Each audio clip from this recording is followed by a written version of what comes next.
পিএসসির প্রশ্ন ফাঁসের জন্য বিশাল সিন্ডিকেট গড়ে তোলা হয়েছিল। ধাপে ধাপে সেই চক্র কাজ করত।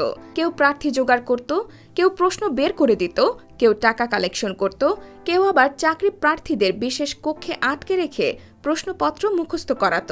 সিআইডির সন্দেহ, প্রশ্ন ফাঁসে জড়িত এই তালিকা বিশাল লম্বা। পাবলিক সার্ভিস কমিশনের অধীনে হওয়া নিয়োগ পরীক্ষার প্রশ্ন ফাঁসের ঘটনা তদন্ত করতে গিয়ে এমন অনেক চাঞ্চল্যকর তথ্য পাচ্ছে সিআইডি। বলা হচ্ছে, এমন অপকর্মে শুধু সংস্থাটির উপপরিচালক বা সহকারী পরিচালকই নন, এই সিন্ডিকেটে আরও বড় রাঘব বল থাকতে পারে বলে সন্দেহ তদন্তকারীদের। সেই বড় বড় কর্তাদের নিয়ে আভাসও মিলছে বলে জানা গেছে। গোয়েন্দা সূত্র বলছে, এরই মধ্যে 2 ডিডির ওপরে অন্তত একজন গুরুত্বপূর্ণ কর্মকর্তাকে এই চক্রের সদস্য বলে সন্দেহ করা হচ্ছে। তার বিষয়ে আগে দুর্নীতির অভিযোগ ছিল, তার বিষয়ে সব ধরনের তথ্য প্রমাণ সংগ্রহ করা হচ্ছে।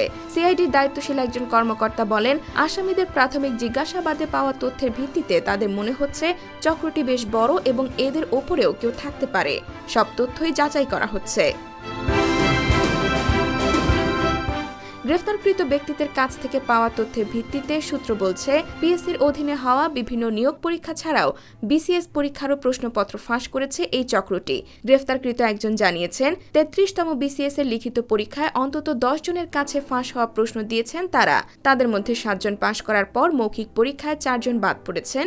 3 জন বর্তমানে বিভিন্ন ক্যাডারে চাকরি করছেন। সহকারী উপজেলা শিক্ষা কর্মকর্তা ও রেলের বিভিন্ন নিয়োগ পরীক্ষায়ও তারা প্রশ্নপত্র সরবরাহ করতেন।